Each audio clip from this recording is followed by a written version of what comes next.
Alors que je voguais en mer, mon bateau s'est cogné contre un iceberg gigantesque. Cet iceberg, c'est celui des mystères non résolus, et il ressemble un peu à ça. Et je peux vous dire que mon bateau a pris un sacré coup. Avant qu'il ne s'enfonce dans les abysses avec moi à son bord, permettez-moi de vous parler, s'il vous plaît, un peu de ce que je vois sur cet iceberg. Et restez bien jusqu'à la fin, car je crois apercevoir des choses vraiment intéressantes et flippantes. On va commencer par ce que je vois à la surface, évidemment, car c'est là-dessus que j'ai le plus de vues actuellement. Les amis, avant de finir la tête complètement sous l'eau, je vous souhaite la bienvenue dans la première partie de l'iceberg sur les mystères non résolus.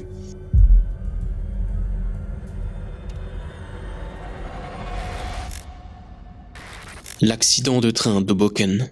Le 29 septembre 2016, un massif accident de train a eu lieu dans le New Jersey à New York, prenant la vie d'une personne et causant une centaine de blessés, graves ou légers. Et même si l'événement est tragique en soi, et c'est triste, mais s'il n'y avait rien eu d'autre, l'accident aurait été classifié comme tant d'autres. Mais le mystère qui tourne autour date de 2 jours plus tôt. Et là, je dois vous parler un petit peu d'une chaîne télé très connue à New York, WKTV New York. Et justement, le 27 septembre 2016, donc précisément 2 jours avant l'incident, eh bien cette chaîne de télé, ils ont diffusé ceci.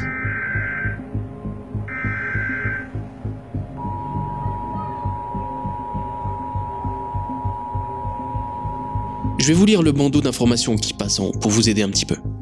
Les autorités civiles ont lancé un avertissement de matériaux toxiques pour les États-Unis. Il est valide jusqu'au 29 septembre à 2h16 du matin. Le ferais-tu? Le pourrais-tu dans un train? Attends plus d'instructions. Ok, c'est plutôt clair. Le début, ça va. Mais c'est quoi cette fin? Le ferais-tu? Le pourrais-tu dans un train? C'est bizarre quand même. Le lendemain, la chaîne WKTV a tweeté ça. Si vous avez regardé les informations à 18h et que vous avez vu le message sur un avertissement de matériaux toxiques, eh bien c'était une erreur technique. Il n'y a jamais eu d'avertissement comme ça. Wow, c'est quand même assez bizarre, n'est-ce pas? Et c'est à peu près tout ce qu'on a. Une flopée de questions, un accident survenu quelques heures après ce cryptique message apparu à la télé locale, et bien trop peu de réponses. Les lettres empoisonnées. Le 18 septembre 2001, un peu après les tragiques événements des tours jumelles, des lettres contenant les bactéries de la maladie du charbon ont été envoyées à 5 gros bureaux de médias américains, à savoir ABC News, CBS News, NBC, New York Post et National Enquirer, ainsi qu'à 2 sénateurs américains, Tom Dackle et Patrick Leahy. La raison du pourquoi de ces lettres est inconnue, encore presque 25 ans plus tard, mais elles ont fait mouche, malheureusement. 5 décès et 17 infectés. Le FBI a rapidement été mis sur l'enquête, mais le peu d'indices laissés rendait l'affaire complexe, on va dire. Les lettres contenaient toutes le même message, un rapport aux événements du 11 septembre, des menaces de mort, et c'est à peu près tout. L'enquête a pris de l'ampleur entre 2001 et 2008, à tel point qu'une cellule spéciale a été mobilisée et mise sur le coup, totalisant, et accrochez-vous bien, 600 000 heures de travail. En 2008, une première piste fut enfin trouvée, celle d'un chercheur américain, Bruce Evans, soupçonné justement d'être en rapport avec l'affaire. Et là, c'est assez ironique parce que sa mise en examen devait débuter en août 2008 et étrangement, monsieur Bruce Evans s'est ôté la vie le 28 juillet 2008, soit quelques jours avant sa prise de parole. Le FBI conclut qu'Evans était entièrement responsable des événements et l'affaire a été plus ou moins conclue ici, laissant une trace indélébile malgré tout sur les personnes concernées et un mystère irrésolu de plus. Amelia Earhart. Née le 24 juillet 1897 dans le Kansas aux États-Unis, Amelia Earhart est une aviatrice américaine notamment connue pour avoir été la première femme à traverser l'océan Atlantique en avion et en solitaire. Les voyages et l'aviation, c'était toute sa vie. Elle aimait repousser les limites. Elle s'est donc donné un ultime but, être la première femme à faire le tour du monde en avion. Et en 1937, alors que son plan de vol avait été vu, revu, approuvé et re-revu, elle décolle avec son navigateur, Fred Noonan. Alors le début se passe merveilleusement bien, elle s'arrête là où elle doit s'arrêter pour se réapprovisionner, remettre de l'essence dans son avion, et tout se passe très très bien. Elle arrive là où elle veut, quand elle le veut, en temps et en heure. Arrive alors, quelques jours plus tard, la date fatidique du 2 juillet 1937, où l'étape du jour est de faire 4100 km pour partir de Lae, en Papouasie-Nouvelle-Guinée, c'est juste ici, jusqu'à Honolulu, à Hawaï, avec un seul arrêt de prévu sur la minuscule île Hollande au beau milieu du Pacifique. L'île, c'est ce petit bout de terre que vous voyez juste là. Mais eh bien, l'avion d'Amelia Earhart ne s'y arrêtera jamais. À 19h12 le même jour, un message radio a été capté par un navire proche du lieu où Amelia devait arriver. Le message disait: Nous devrions être au-dessus de vous, mais nous ne vous voyons pas. Le carburant commence à baisser. 22 minutes plus tard, à 19h30 précisément, un deuxième. Nous vous entendons, mais n'arrivons pas à relever un minimum. S'il vous plaît, faites un prélèvement sur nous et répondez sur 3105 en phonie. C'est un peu cryptique, certes, mais je pense que s'il y a des aviateurs parmi vous, vous allez comprendre. 43 minutes plus tard, un nouveau message qui dit cette fois: KHAQQ à Itasca, nous sommes sur la droite, 157 337. Nous répéterons ce message sur 6210 kilocycles. Attendez. Puis plus rien. Et 20 minutes plus tard, un dernier et ultime message qui dit: Nous cherchons vers le nord et vers le sud. Et fin. L'équipage de l'Itasca, qui était donc le navire proche du lieu où Amelia et son navigateur devaient arriver, n'ont jamais ni entendu ni vu l'avion d'Amelia. Ils ont seulement capté ces quelques messages radio cryptiques de leur part. Et eh bien malheureusement, c'est la dernière fois où Amelia Earhart a été entendue. Elle était vraiment importante pour la nation, et donc par conséquent, un gros dispositif a été déployé par le président Roosevelt à l'époque, qui lança une dizaine de navires et une cinquantaine d'avions à sa recherche. Et les recherches ont duré un total de 4 mois, mais les deux personnes ne furent jamais retrouvées. Et là, eh bien, il y a deux grandes théories. Soit l'avion s'est écrasé net dans l'océan quelque part et a coulé, et eh bien, il n'y aura jamais de traces, ou soit ils ont réussi à atterrir en urgence sur une petite île sans, encore une fois, jamais être retrouvés. Quelques années plus tard, il y a eu des ossements et des appareils de navigation qui ont été retrouvés sur les îles Phoenix, bien plus au sud, mais c'est tout. La disparition d'Amelia reste entière, bien que je pense au fond de moi qu'elle est malheureusement quelque part au fond de l'océan, avec la carcasse de l'avion et son copilote. Mais c'est un mystère qui s'est épaissi avec les années parce que toute la zone a été ratissée de fond en comble. Brian Schaffer. Le 1er avril 2006, Brian Schaffer, un étudiant en médecine de 27 ans, entre dans un bar de la ville de Columbus, dans l'Ohio. Il y va régulièrement et il s'y rend cette fois pour célébrer des vacances de printemps avec des amis, tout ce qu'il y a de plus classique. Il rigole, il boit, il discute et la soirée se passe comme d'habitude. À un moment, aux alentours de minuit, Brian va envoyer un message à sa petite amie avec qui il devait partir en voyage en Floride le lundi d'après. Et un peu avant les 2h du matin, il est vu sur les caméras de surveillance de l'établissement en train de dire au revoir à deux amis devant l'entrée du bar, avant de retourner à l'intérieur. Et Brian est vu en train de retourner à l'intérieur. Puis plus tard, le bar va fermer, les gens vont quitter les lieux et ses amis vont l'attendre dehors, pensant qu'il était peut-être aux toilettes ou en tout cas qu'il allait arriver dans quelques minutes. Mais eh bien c'est ça le truc, Brian ne va jamais sortir du bar. Évidemment, ça va être la folie, la police va être contactée rapidement et leur premier réflexe sera d'examiner les vidéos de surveillance. Et la dernière fois où Brian sera vu, c'est la fameuse fois où on l'a vu parler aux deux filles devant le bar pour leur dire au revoir. Brian est ensuite vu en train de rentrer dans l'établissement, il est vu sur la vidéo de caméra, et puis il se volatilise, il disparaît, il n'est plus là. Chaque caméra de l'établissement va être scrutée, mais il n'est nulle part. Brian a disparu. Son téléphone ne répond plus, sa voiture est garée toujours au même endroit, pas loin de son appartement, et aucune activité bancaire n'est détectée. Les années passent, les efforts déployés pour retrouver Brian sont démultipliés, mais rien n'y fait. Il n'est nulle part, il s'est volatilisé. Il y a une théorie qui dit que Brian aurait pu éventuellement quitter les lieux déguisés, et du coup forcément il n'aurait pas été repéré. Mais les raisons d'un tel acte sont absolument inexistantes. En 2019, une image d'un homme sans domicile fixe à Tijuana au Mexique avec une très forte ressemblance à Brian ont été circulées, ont été partagées sur internet. Mais le détective en charge de l'affaire a rapidement déclaré avec certitude que ce n'était pas Brian. Et depuis, mystère, rien du tout. Elisa Lam. Wow, calmez-vous, je sais pour la plupart que vous connaissez déjà la terrible histoire d'Elisa Lam, ok? Mais alors déjà, c'est ma vidéo, merci. Et ensuite, si elle est aussi haut dans l'iceberg, imaginez un peu ce qui vient plus bas. Pour le contexte, et pour les 2-3 au fond de la salle qui ne connaissent pas Elisa Lam, c'est une étudiante canadienne en visite à Los Angeles, toute seule, pendant le mois de janvier 2013.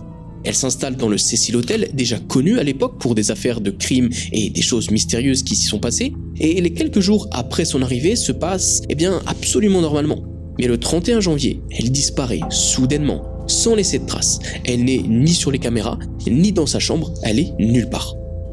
Les jours passent, la police enquête, mais ne trouve rien. Puis, 2 semaines plus tard, de manière vraiment aléatoire, un plombier est appelé pour des plaintes dans l'hôtel. L'eau est soi-disant trouble et la pression est très faible dans certaines chambres.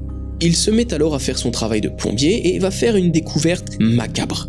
Le corps d'Elisa flotte dans l'un des réservoirs situés sur le toit de l'hôtel, un des réservoirs d'eau. Ça, c'est le premier élément étrange. Mais le second élément, et là je vais vous montrer une vidéo, c'est la dernière fois qu'on verra Elisa Lam cette nuit-là.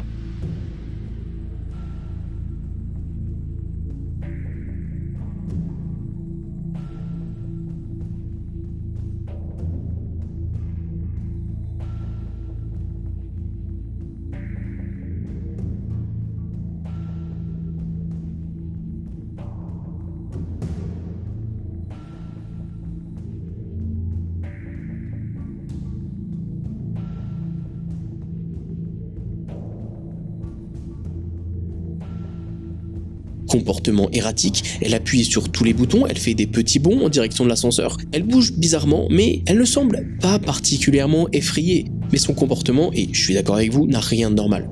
L'autopsie du corps conclut officiellement à une noyade accidentelle, sans trace de traumatisme ou de drogue dans son organisme. Mais tellement de questions ressortent. Comment a-t-elle pu accéder au toit alors que les accès étaient verrouillés et qu'il n'y a pas de trace d'effraction? Le couvercle du réservoir pesait 1 tonne. Comment elle aurait pu le soulever et le remettre en place? Bref, encore un mystère irrésolu, mais qui a largement sa place dans cet iceberg. Kenny Veach. Ça, c'est Kenny Veach. C'est un randonneur expérimenté et un inventeur autodidacte. Le 10 juillet 2013, il va laisser un commentaire sous une vidéo YouTube dédiée aux explorations du désert. Dans son commentaire, il va témoigner avoir trouvé une grotte étrange en forme de M près d'une base militaire aérienne non loin de la zone 51 dans le Nevada.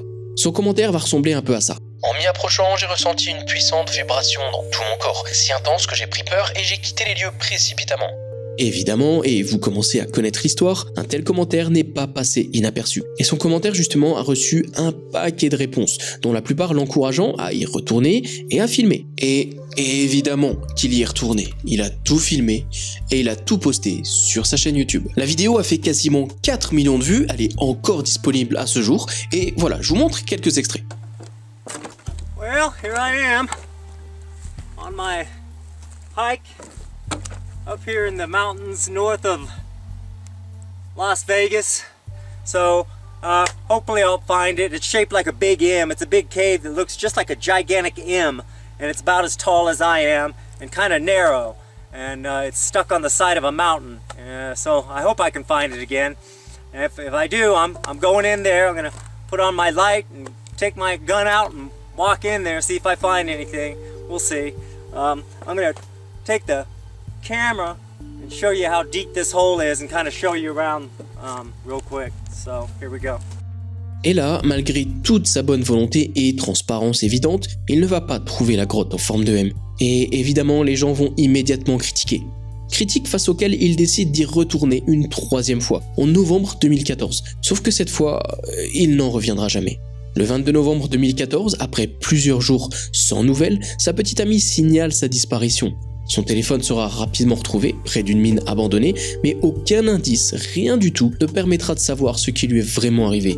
Et bien là, 2 pistes vont alors émerger. Soit il se serait tout simplement perdu dans le désert du Nevada et il aurait fini par y périr, et la 2e piste, c'est qu'il ait effectivement trouvé la grotte en question et que tout était peut-être lié aux zones militarisées aux alentours. Et que peut-être ces mêmes militaires n'auraient pas vraiment apprécié ces 3 visites. Mais là c'est encore bizarre parce que pourquoi est-ce qu'ils auraient laissé son téléphone dans le coin? Toujours est-il qu'aucune trace de Kenny n'a jamais été retrouvée, et qu'il fait partie à présent des mystères du désert du Nevada et de la zone 51. La famille Martin. Le 7 décembre 1958, la famille Martin, composée de Kenneth, Barbara et leurs 3 filles, Barbara Jr., Virginia et Suzanne, quittent leur domicile de Portland, dans l'Oregon, aux États-Unis, pour une excursion devant durer toute la journée. L'idée qu'ils se font de cette journée, c'est quelque chose de tout à fait sympa, de très convivial, très familial. Ils veulent aller acheter un sapin, Noël arrive, tout ce qu'il y a de plus classique. Et bien malheureusement pour eux, la journée ne s'est alors absolument pas passée comme prévu. Tôt le matin du 7 décembre, la famille a quitté son domicile. Vers 13h, ils ont été aperçus une première fois à Cascade Locks, en train d'acheter de l'essence. Vers 14h, à peu près 1 heure plus tard, un employé d'un magasin à Washington, soit presque à une distance de 170 km de leur domicile vers le sud, a déclaré avoir reçu une famille correspondant exactement à leur description. Puis vient alors la dernière observation confirmée, ça sera celle d'un garde forestier qui va témoigner avoir vu une famille correspondant exactement une fois de plus au martin. Cette fois près du barrage de Bonneville, et le barrage en question, il ressemble à ça. C'est un endroit escarpé, dangereux et avec de forts courants pouvant emporter n'importe quoi et n'importe qui. Évidemment, les lieux vont être fouillés de fond en comble, mais hélas, rien ni personne n'y sera retrouvé. La famille semble s'être volatilisée. Il y a quand même des indices comme des traces de pneus près d'un précipice proche du barrage, ou un pare-choc tordu avec de la peinture bleue similaire à celle de la voiture des Martin dans le coin. Et c'est des mois plus tard, en mai 1959, que le verdict va tomber. Les corps de Suzanne et Virginia Martin vont être repêchés dans la rivière Columbia à 120 km à l'est de Portland. Et là, eh bien, il y a plusieurs théories.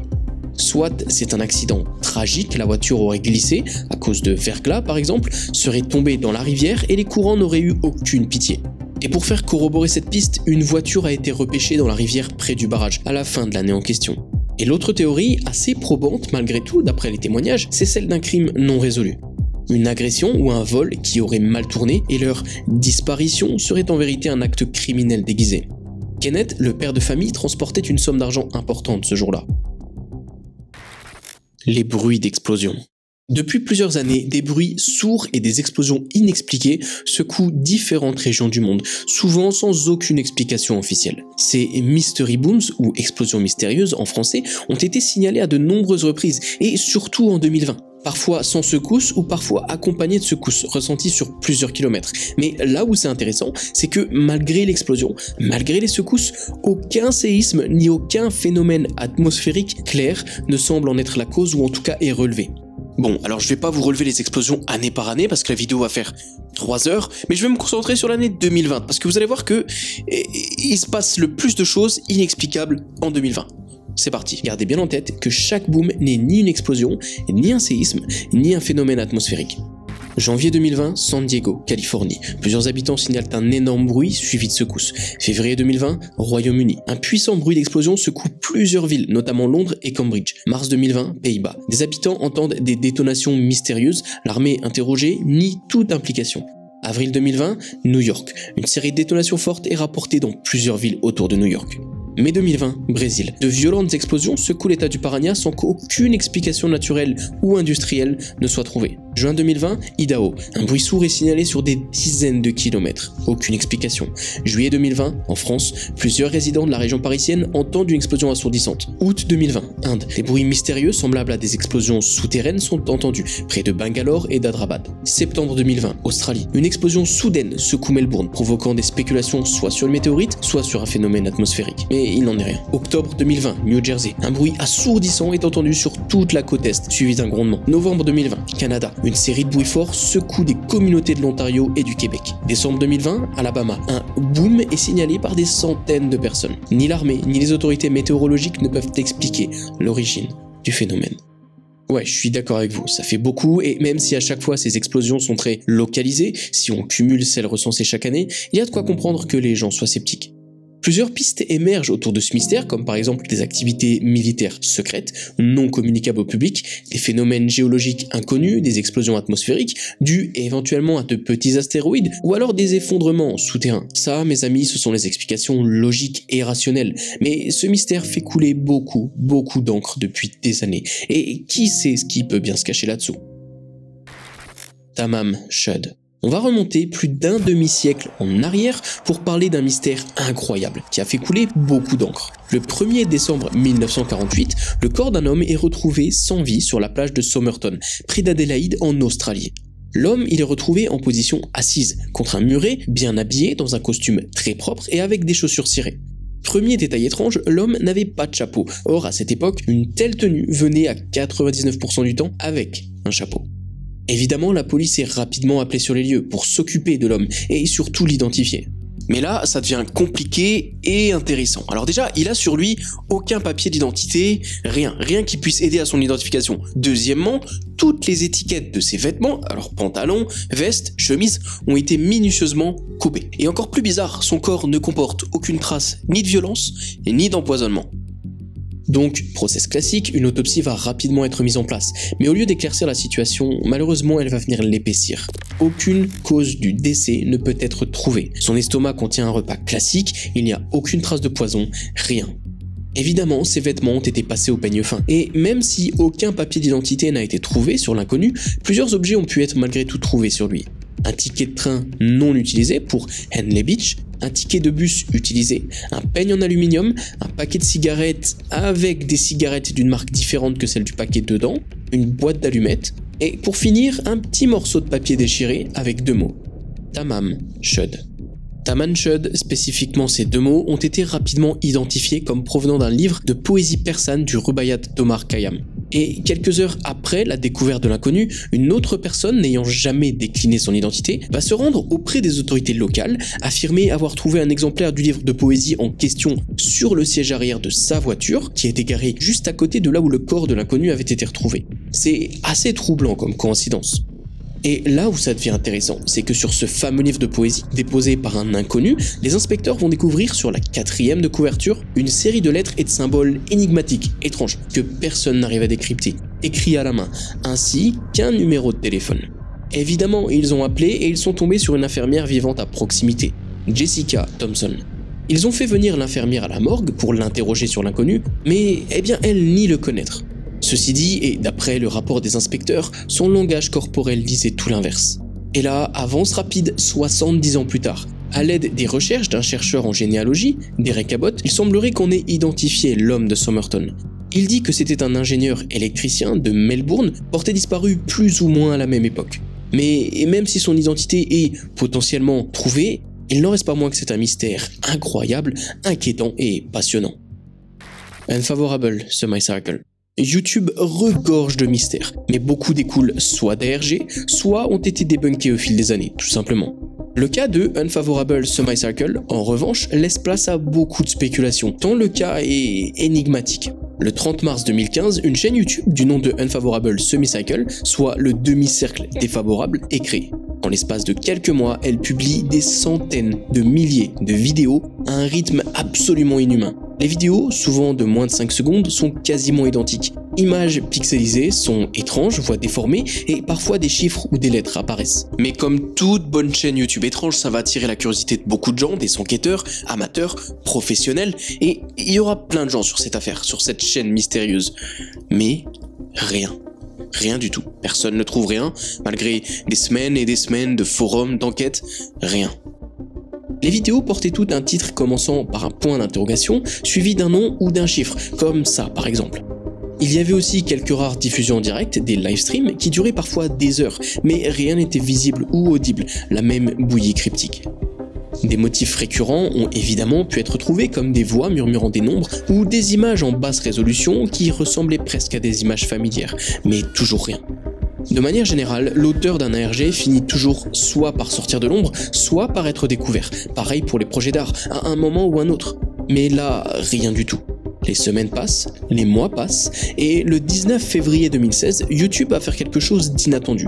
YouTube va supprimer la chaîne brusquement, en citant une violation des conditions d'utilisation. Unfavorable Semicircle va donc retourner dans les abysses numériques, et encore à ce jour, hormis quelques pistes un peu aléatoires parlant de codes secrets ou d'outils de communication clandestins, il n'y a rien. Les amis, je dois malheureusement vous informer que mon bateau est entièrement sous l'eau à présent, et bien que je puisse encore apercevoir la lumière du soleil, dans quelques minutes nous serons entièrement immergés. Foutu iceberg. Je vous donne donc rendez-vous les amis la semaine prochaine, même endroit, même heure, pour la suite, la partie 2 de l'iceberg, parce qu'il est super long et vraiment intéressant, et j'ai pas envie de manquer des entrées, donc je vais le faire en plusieurs parties, peut-être 3, 4 ou 5. Bref, vous allez voir, là on était au-dessus de l'eau, la semaine prochaine on est en dessous, et c'est déjà bien plus sombre. Bref, j'espère que vous avez kiffé la vidéo, si c'est le cas, commentez iceberg, soyons original, likez, abonnez-vous, et je vous dis à la prochaine. C'était Théo, ciao.